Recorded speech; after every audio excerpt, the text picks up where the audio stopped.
all of you watching this particular video.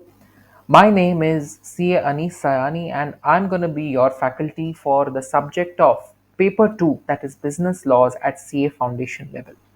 Now without much ado, let me take you straight to this world of business laws, to this world of CA foundation paper 2.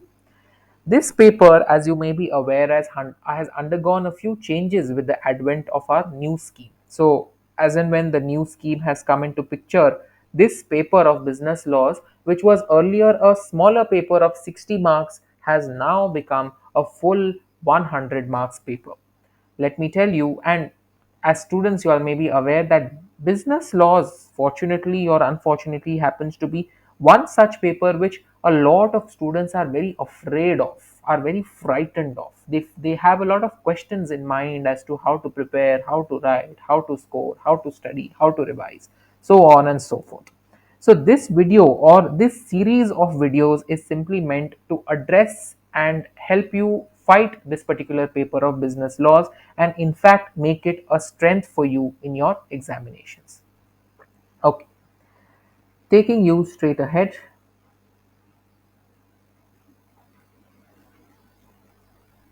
All right.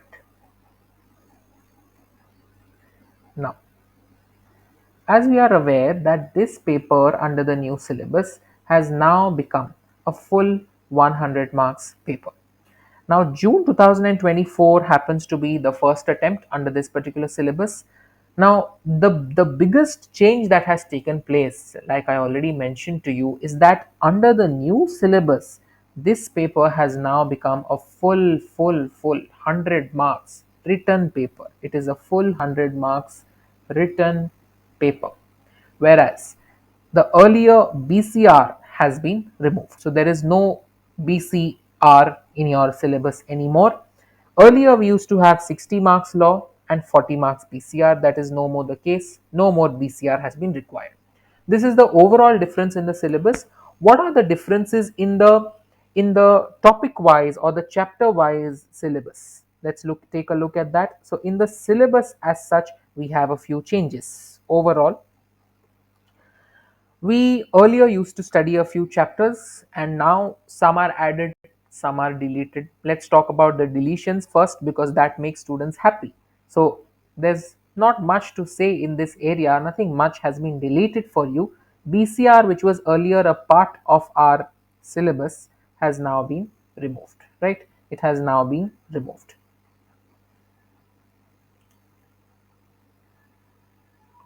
So BCR is no more a part of our syllabus.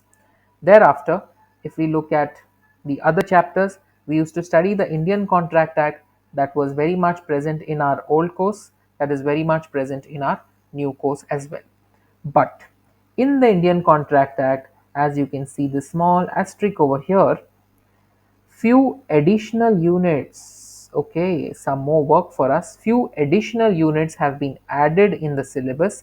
These are taken from CA Inter. So some CA Inter syllabus has now been moved to CA Foundation. What are these topics? So there used to be some special contracts such as contracts of bailment, pledge, guarantee, agency, right? All of these special contracts once used to be under CA Inter syllabus, but now they have been added for you. Maybe they feel foundation students are capable enough to study inter syllabus and therefore you are now expected to also study some part of inter.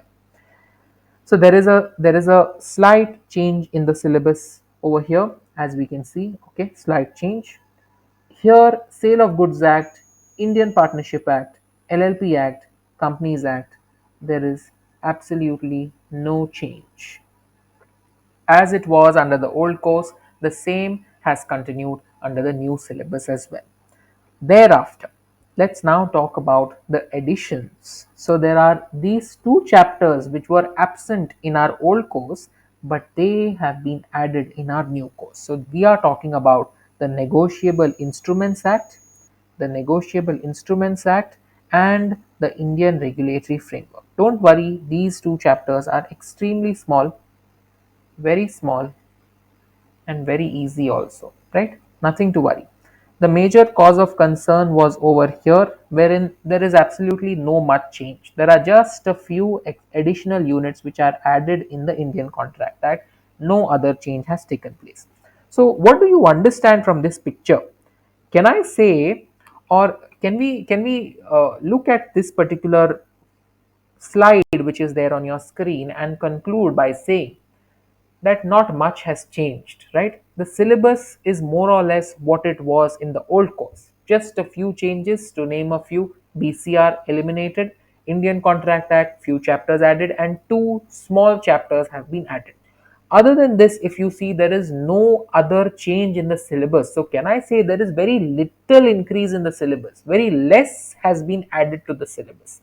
But the major change over here which has taken place is the law paper, which was once a 60 marks paper, has now been upscaled to a full 100 marks written paper. Okay, what does that mean for us as students? Very less increase in the syllabus, but a very much increase in the marks from 60 to 100. Can I say that would essentially mean for us that it may become easy for us to score marks? Earlier in the old syllabus, when we had BCR was something which students used to find very easy to score, very nice, very like a goody goody paper wherein there was nothing difficult as such. But now that we basically do not have BCR anymore in our syllabus, it indeed might become, it's all about law now. So law, which earlier was a little bit difficult to write because questions, you're studying so much of syllabus, you're studying such a huge Indian Contract Act and you're just getting 10 marks questions from it. But now you're studying the same huge Indian Contract Act, the same Sale of Goods Act, the same Indian Partnership Act, but the number of questions that are being asked from those areas are slightly more. Therefore, the coverage of the syllabus which you're getting to see in the paper will be higher. Therefore, chances of questions coming from what you have actually studied are more. Earlier, what is used to be, students used to come out and say, I studied everything, but nothing came from that. That may not happen now. It may so happen that you study 80%, chances of more questions coming from that 80% has been increased. This is my point of view. Okay, moving on, there are a few things that you as students must remember before moving ahead with these videos. Firstly, until our 12th standard examinations, all of us have studied subjects of accountancy, economics, mathematics. 90% of us have studied mathematics, all of us have studied accounts and economics, and 0% of us, absolutely none of us have studied, 0% have studied the subject of business laws. What does that mean? Does that mean we are studying something new, something fresh, something for the very first time? Okay.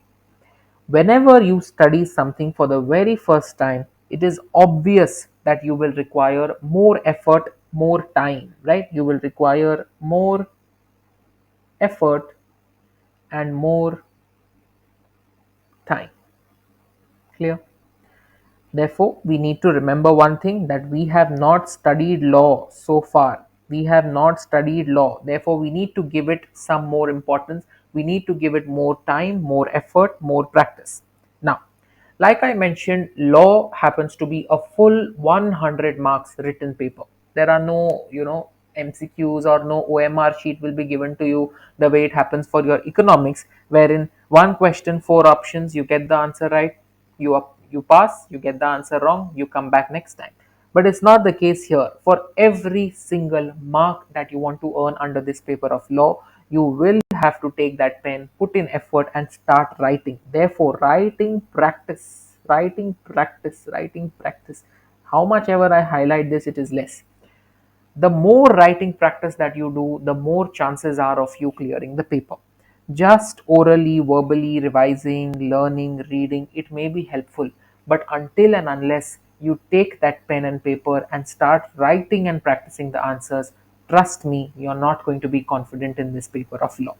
Why does this happen? Out of 80% of the students that I have trained, I've noticed this particular trend in the students. They understand the concepts absolutely well, perfectly thorough in their concepts, perfectly well versed with everything. But when you give them a question to write, although when we discuss the question, they know it very well, but when they take the pen in their hand and start writing, They are not able to write even a single sentence with confidence. To build that confidence which you have in speaking, to build the same confidence in written work, you need to practice more and more and more questions in written. The more you practice, the more you're able to confidently put down papers. Accounts, we practice a lot. We don't study accounts orally, right? Similarly, law is also not meant to be studied orally. You need to have sufficient writing practice. Next thing that you must remember is this paper of law is such a paper wherein there are many things for us to remember. There are a lot of provisions in every single act. You have a lot of things to mug up. I wouldn't say mug up, but a lot of things to understand and recall in the exams. You'll be spending roughly, say, 100, 150, 200 hours to study this paper of law. You sit in the examinations, you get your paper, and you have just 3 hours to be able to write down everything that you have studied in the last 6 to 8 months. In the last 100 to 150 hours that you have given for this paper of law, you need to write everything down in just that limited span of whatever 3 hours, 180 minutes that you get. Do you think that's going to be an easy job? It will be an easy job only and only if you have done sufficient revision, revision, revision. I've not written three here because I said the word revision three times. I've written three here because as students, you are expected to have at least three very strong, concrete revisions of this particular subject. Okay.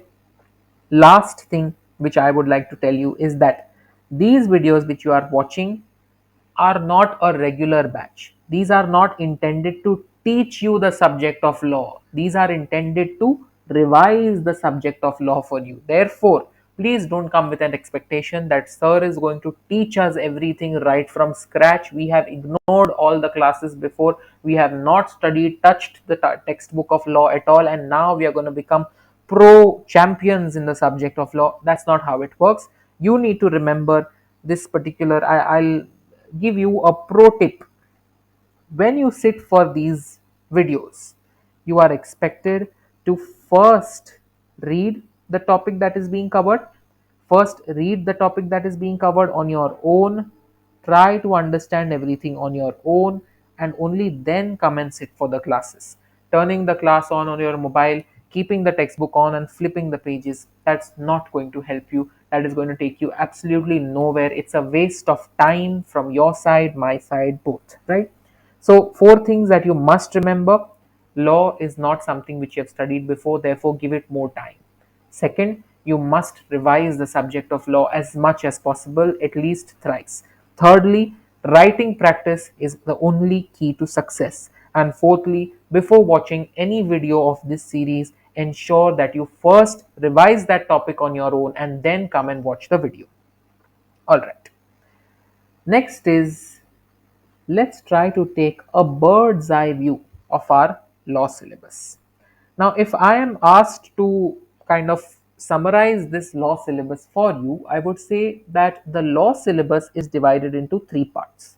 Number one, we deal with contracts. Okay, let's look at one each at a time. Okay, when we talk about contracts, the syllabus teaches us about a very specific contract, that is a contract of sale of goods. What happens in a sale of goods contract? There is a seller, there is a buyer. The seller sells the goods to the buyer, the buyer pays the price for these goods. This is typically a contract of sale of goods. This particular concept of sale of goods is covered under the Sale of Goods Act 1930. It is covered under the Sale of Goods Act 1930. Thereafter, we study all other types of contracts. All the other types of contracts are covered under the Indian Contract Act 1872.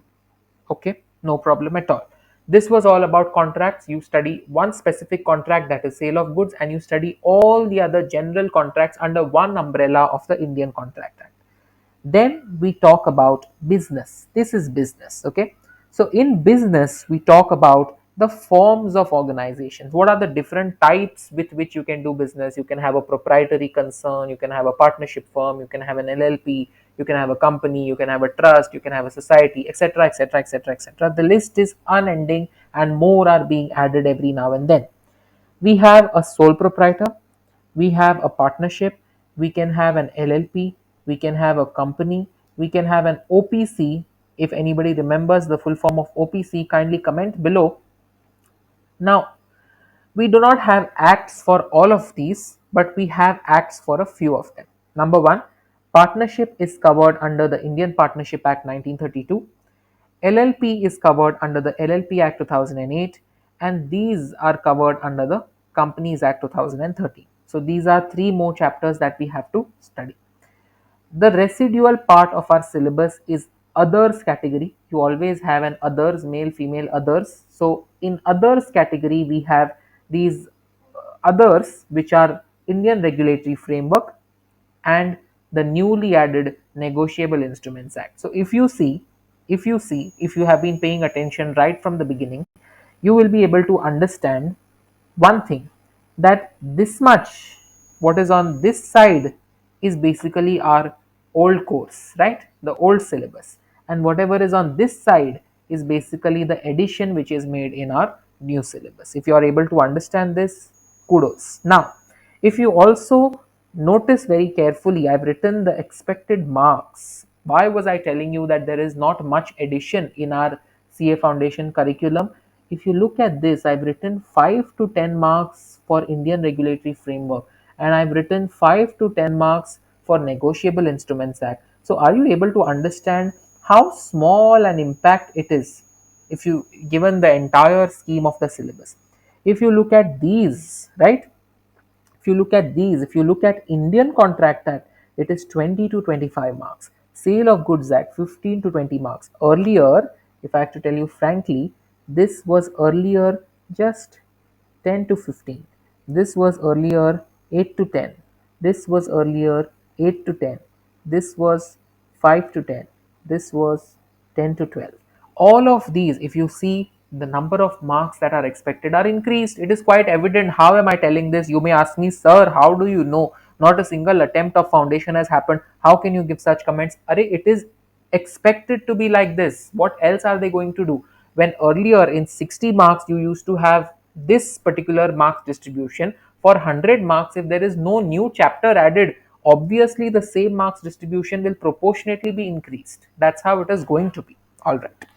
Now, second pro tip which I would like to give you, students have this very frequently asked question, sir, syllabus is too huge. Which chapters are important? So, to give you a little bit of a pro tip from a pro like me, okay, a few chapters that you must cover thoroughly. What does it mean? You, in no case, you can't leave these chapters. You can't. If you leave these chapters, you are preparing for failure. I'm sorry to say, but you can't leave these chapters. Which are these? The Sale of Goods Act, the Indian Partnership Act, the LLP Act. Why? I can give you reasons. These are not very lengthy chapters. These are such chapters that if you finish the three revisions which I asked you to finish, if you finish three revisions properly, these chapters, Sale of Goods Act, Indian Partnership Act, LLP Act, you can revise this entire chapter in not more than 1 hour each. Just one hour you give, and you're done with these three chapters. See the amount of marks that you're getting for these chapters. You're getting for Sale of Goods Act 15 to 20 marks, for Indian Partnership Act 15 to 20 marks, for LLP Act 10 to 15 marks. You're passing right away with these chapters. Why leave these type of chapters which are easy and rewarding, right? Something which is, they say, nothing worth having comes easy, but here this is worth having and it is coming easy for you in comparison to the others. Therefore, in my opinion, a student should not leave these chapters at all. Now we have this humongous chapter of Indian Contract Act. Okay, this chapter is very lengthy. It has many units, but unfortunately, I can never ever ask you to skip this, because if you don't study this, you can't study this. If you don't study Indian Contract Act, You can't study Sale of Goods Act and Partnership Act. Why? Because Sale of Goods Act and Partnership Act are like babies of the Indian Contract Act. If there is no father, there cannot be children, right? So if there is no Indian Contract Act, you cannot study Sale of Goods Act and Indian Partnership Act. Therefore, this chapter you are supposed to study, but you're supposed to cover it regularly. You're supposed to regularly study this particular chapter. What does it mean? You're not supposed to leave the hands of this chapter for even a week. You're supposed to keep this chapter in constant touch throughout till you give this exam, and do not skip it, as it is the base of all the other chapters. Okay, fine. Next thing I'm telling you, at the expense of, I don't know how students may react, but if time permits you, Companies Act and Negotiable Instruments Act, you study fully. If time does not permit you, then Companies Act, Negotiable Instruments Act, at least study the important topics. Okay. Lastly, lastly, as you know, we have a new chapter added, that is the Indian Regulatory Framework. Now, to tell you, if you have ever had the opportunity, or if you have ever had the time to open and see the module for this chapter, it looks like a very boring, dull, dry chapter. But from what I can see, this is a jackpot for the students. Why? Because a direct question is expected in the exam, a direct question wherein no trick questions involved, no tricks being played by the institute, a direct question: what are the functions of this institute? What does this do? What happens in this case? Done. And it's a very small 10 to 15 page chapter which you can finish off easily if you just give 2 to 3 hours of your time to it. Therefore, this is something which a student must study. Clear? So this question which students come up with: sir, what is important, what to study, how to study, this is covered over here. Okay. Now, this was the main question which students had. There are some more questions which students normally ask. These are the frequently asked questions, or FAQs. Okay. FAQ number one: sir, what type of questions will be asked in the exams? Okay. Now, in your chartered accountancy course, for any given law paper, you have two types of questions. Number one, you have the direct theory questions. Number two, you have the case study type questions. You have the direct theory questions and you have the case study type questions. There is a third type of questions. There is a third type of questions, that is your one liner questions. Okay, so I've named them for you. I've named these questions. Your type 1 is your direct theory questions, your type 2 is your case study type questions, your type 3 is your one liner questions. Okay, what type of questions will be asked, students? These three types of questions will be asked. What are direct questions? Direct questions are questions like: when will you say that a person has the ability to dominate the will of the other? This question is being asked from your unit number 3 of Indian Contract Act. Okay, directly the answer is given in the module as it is. You copy it, you paste it in the exams. What are the essential elements of a valid contract of sale? When can you have a contract without consideration? All such type of questions which are directly answerable from what you read in your module. These are your direct questions. You can also have a second type of questions, that is your case study type questions. What are these? Wherein the institute will try to build a particular scenario. This person is into the business of doing so and so. He does this, he does that. What happens if he does this? What happens if he would have done that? All these hypothetical type of questions. The institute has a lot of time to think of all these hypothetical situations and ask them in the exams of very poor and very cute children like our CA Foundation students, and trouble them with these case study type questions. And last is when the institute feels bored that enough is enough, they'll put one liner questions for you: state whether the following are true or false, state whether the following are correct or incorrect, etc., etc., etc. State whether the following are contracts or not. State whether the following are sale of goods, what type of a transaction is it. All of these are your one liner questions. What will be the weightage of this? This is my personal opinion. Okay, this is my doctor prescription handwriting, the others are my proper handwriting. Okay, all right. So my personal opinion is direct theory questions will be around 55%. Why? Because CA foundation students, like I mentioned, are very new to this subject of law. Therefore the institute is not so ruthless that it wants to burden you with case studies so much. Therefore case studies are very less. 35 marks they may ask you case study, 10 marks they may get bored and ask you one liner questions, and 55 marks are what I expect them. These are all not exact weightages. Please don't take anything as exact weightage. If in the exams you get 60 marks direct question, don't come and catch my collar saying that sir you said 55 but here they were 60. These are all based on trends. Institute has nowhere mentioned that this will be the exact weightage. These are all based on trends which we have seen and analyzed from the past examination papers. Okay, so this is the weightage that is expected. Now, okay sir, we understood these three types of questions will be there, these many weightage will be given, but how do we prepare for each of these types of questions? Okay, let's take that as our next FAQ. How to prepare for these questions? Type 1, that is our direct theory questions. If they ask you what happens, what are the exceptions to the rule of no consideration, no contract? How do you answer this? Do you need any great rocket science here? No. You only need to be able to remember those 4 points which are given in your Unit 2 of Indian Contract Act and you're done. That's how it is. How do you answer type 1 questions? Multiple revisions. Keep revising the syllabus and you will easily be able to answer these type 1 questions. Type 3 questions, how do you answer? Right or wrong? Please state whether the following are valid contracts or void contracts. Please state whether the following are true or false, correct or incorrect. All of these types of contracts, do you need to remember something from the module specifically point wise? No. Do you need to have some rocket science abilities to interpret? No.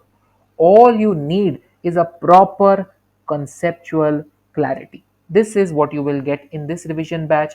This is what I'm trying to give you in this revision batch. If we mix both of this, the type 2, that is our dangerous case study questions, wherein you will require a mix of conceptual clarity and multiple revisions to recall what is written in the textbook. So how do you prepare for all questions?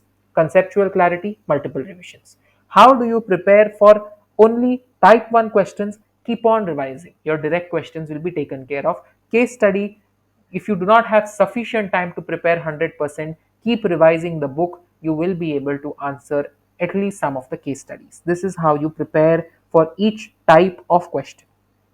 Okay, sir, assuming we have prepared also, everything is done. How to write these answers in these exams? They ye bhi bata do. How do you write these answers in these exams? In the exam paper. Firstly, drill one rule into your head. The rule is fresh question, fresh page. Don't try to be too environmental friendly in your examinations and try to crush everything into one page or try to manage space in your paper. Just be generous in writing, leave space, leave lines and keep it very open. People who are reading the paper should not feel a clutter in your paper of thoughts. Let it all flow in a nice manner. Therefore drill this rule into your head. Whenever you are starting a fresh question, start it on a fresh page. Okay, type 1 questions, that is your direct theory questions. Write as closely as possible from the module. Now I understand that it is absolutely not possible for us to write 100% absolutely as per the modules. We are not machines, we are humans. Therefore I say write as closely as possible.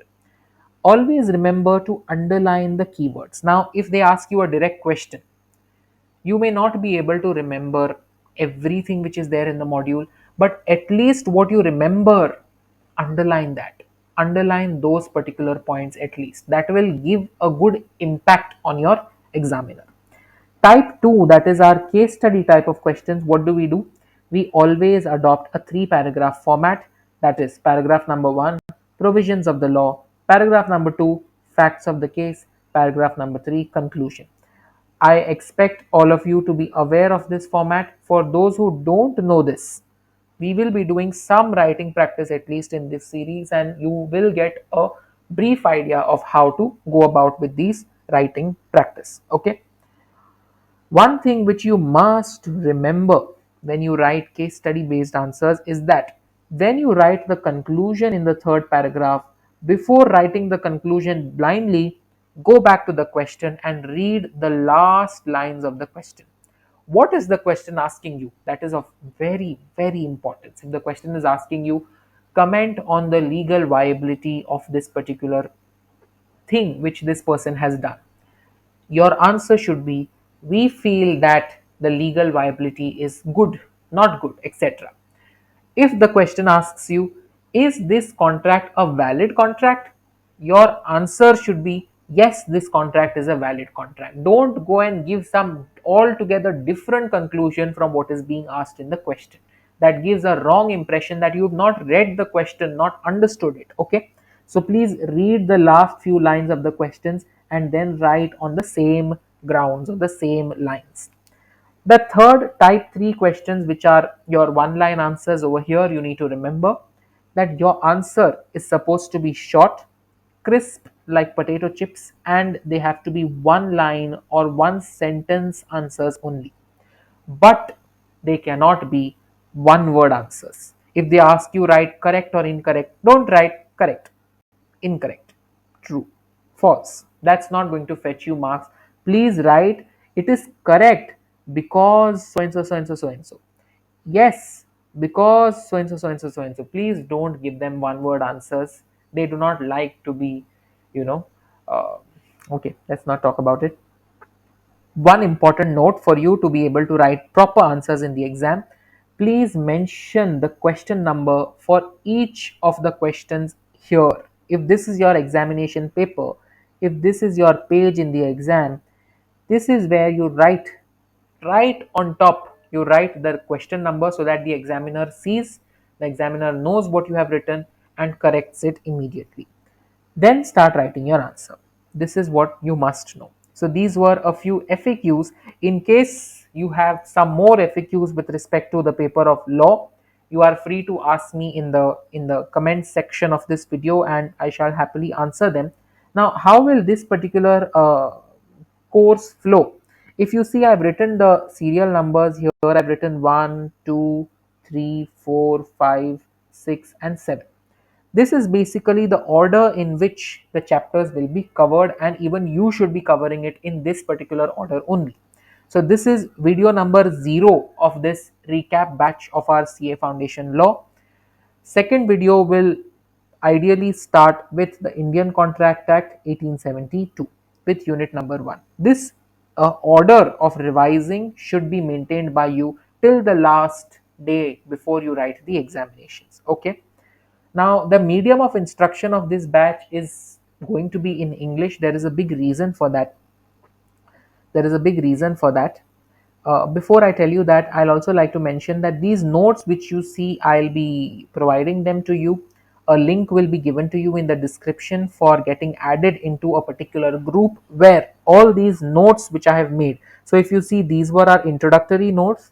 Similarly, for Indian Contract Act, we have own set of notes for Indian Contract Act, and for each chapter we have made notes for you. These notes will be made available to you freely in that particular group, the Telegram group, which you will have to join from the link in the description. Now, why am I teaching this in English?